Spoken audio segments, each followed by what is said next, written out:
Assalamualaikum warahmatullahi wabarakatuh. Selamat bertemu kembali di channel saya. Nah, semoga untuk teman-teman semua tuh kabarnya baik-baik saja. Nah, teman-teman, saat ini saya akan membahas tentang kisah nyata ini tentang pinjaman online. Nah, belum lama ini untuk saya pribadi sendiri berceritakan ini tentang kisah sahabat saya, teman-teman saya. Nah, mungkin untuk zaman digital ini banyak untuk perusahaan-perusahaan pinjaman online ini mempermudah dan mempersimpel untuk masyarakat untuk melakukan pinjaman. Biasanya kalau untuk pinjaman di bank itu rada-rada ribet juga, dan belum tentu kita saat mengajukan pinjaman ini bisa lolos ataupun diterima oleh pihak bank. Karena untuk pinjaman di bank sendiri biasanya itu harus ada penjaminnya. Nah, kalau pinjaman online ini tidak ada penjamin. Nah, sebagai jaminannya adalah database kalian. Nah, di mana ini sedikit bercerita tentang teman saya.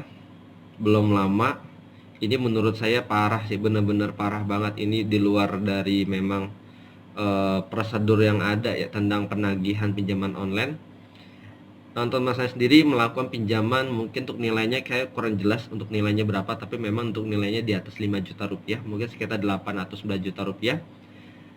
Nah, untuk teman saya ini belum ibaratnya nunggak sekitar 2 minggu, kurang lebih ya, kurang lebih sekitar 2 minggu melakukan tunggakan.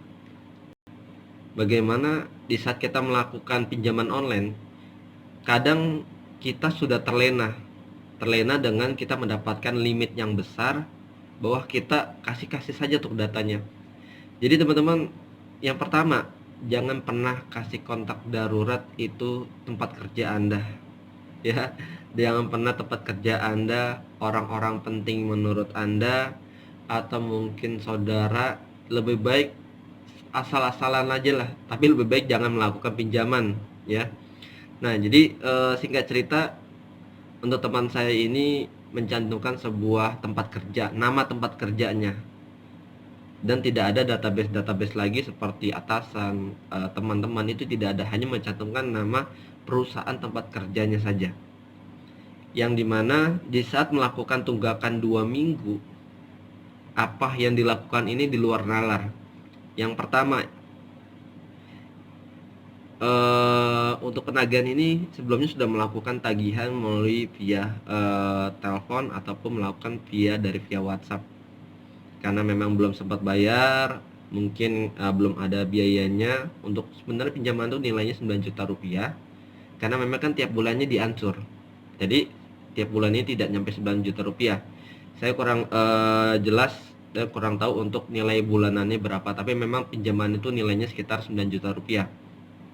Nah teman-teman, jadi saat nunggak 2 minggu ini, pihak debt kolektornya itu tidak menagih langsung datang ke rumah, jadi melalui telepon ataupun melalui WhatsApp saja. Nah, di sini teman-teman, sadis menurut saya. Jadi dia nelpon ambulan ya, ambulan dan apa ya, mobil sedot tinja. Bayangin, ngirim ambulan, ngirim mobil sedot tinja, ngirimnya ke kantor tempat kerjanya. Nah, satu sisi di luar dari hal itu, sampailah tiba-tiba yang pertama tukang petugas ambulan dan mobil ambulan datang untuk mencari nama tersebut. Namanya perusahaan bingung dong, nggak merasa pesan, nggak ada yang sakit, nggak ada yang kecelakaan ataupun hal-hal yang memang emergensi untuk dibawa ke rumah sakit, tidak ada. Maka dari pihak ambulan, pihak orang yang teman saya ini, karena tidak masuk kerja, temannya mewakilkan, membilangkan bahwa ini kita tidak memesan ini, seperti itu. Ini bapak dikerjain, bapak sebelum coba telepon. Nah, telepon konfirmasi ke pihak yang melakukan pemesanan, yaitu debt collector dari pihak pinjol ini. Jawabannya apa? Bukannya minta maaf, tapan, tolong pak, tagihin utang beliau atas nama ini, suruh bayar secepatnya. Bayangin, wow, rame jadinya. Tukang ambulan kan yang dimana dia buru-buru dipikir ada orang yang butuh bantuan ke rumah sakit, tiba-tiba seperti itu kan dipermainkan oleh pihak pinjol, debt collectornya. Ini otomatis juga menurut saya janganlah sesuatu pribadi dibawa ke orang-orang lain yang memang ujung-ujung menyusahkan orang lain. Yang pertama tuh dari ambulan, udahlah ambulan udah, akhirnya ambulannya pulang. Yang kedua apa? Tukang sedot tinja. Truknya datang ke gedung, ya kan? Katanya telepon dari atas nama ini untuk memesan melakukan sedot tinja. Bingung jadi kan? Dicek, wah ternyata nih sama nih. Ini dibohongin ataupun dikerjain oleh pihak debt collector pinjol. Dibilang udah capek-capek, habis ongkos, ya kan, operasional, capek, dikonfirmasi sama debt collector bilang, tolong pak, suruh bayar utang ini. Wah marah-marah, bapak jangan ngerjain saya, ini saya kerja, saya gini. Wah jadi ujung-ujungnya rame. Satu sisi jadi apa, jadi malu, bukan karena hutangnya tapi memang karena dampaknya ini otomatis kan jadi membawa nama perusahaan tempat kerja kalian. Kalau tempat kerja kalian ngerti kalau perusahaan besar seperti ini resikonya Anda bisa dipecat.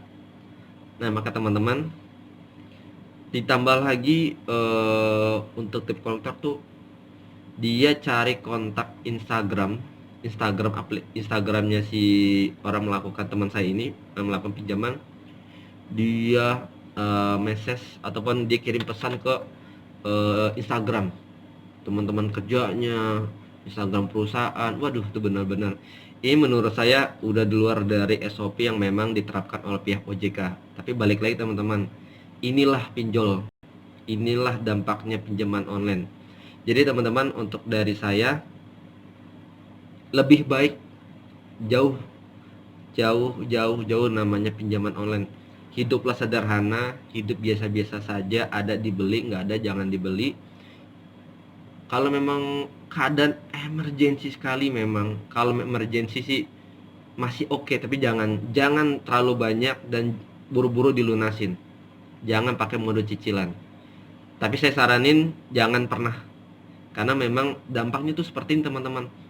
Udah malu, ya kan? Kantor juga ibaratnya merasa dipermainkan, dan tukang yang lain sedotin jasa sama ambulan juga merasa dipermainkan.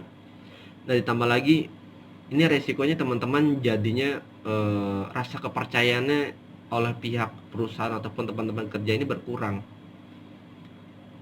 Akhirnya alhamdulillahnya tempat kerjanya ngerti. Jadi disampaikan saja, semoga secepatnya tolonglah diselesaikan dengan secara baik-baik agar nantinya tidak dampak kena perusahaan. Tapi sebenarnya kalau dari satu sisi bisa saja nuntut, tapi satu sisi juga kan nuntut juga kalau namanya pelaporan juga nantinya keluar uang lagi. Nah maka teman-teman, saran dari saya tetap hidup yang sederhana, jauhin namanya pinjaman online ataupun semua jenis pinjaman uang baik di bank ataupun pinjaman online. Semoga dari cerita ini bisa memberikan sesuatu yang baik, satu motivasi yang baik. Yaudah teman-teman, saya juga nggak banyak cerita, hanya bagi pengalaman saja. Semoga untuk videonya bermanfaat untuk teman-teman di rumah. Ketemu lagi teman-teman di video-video berikutnya. Assalamualaikum warahmatullahi wabarakatuh.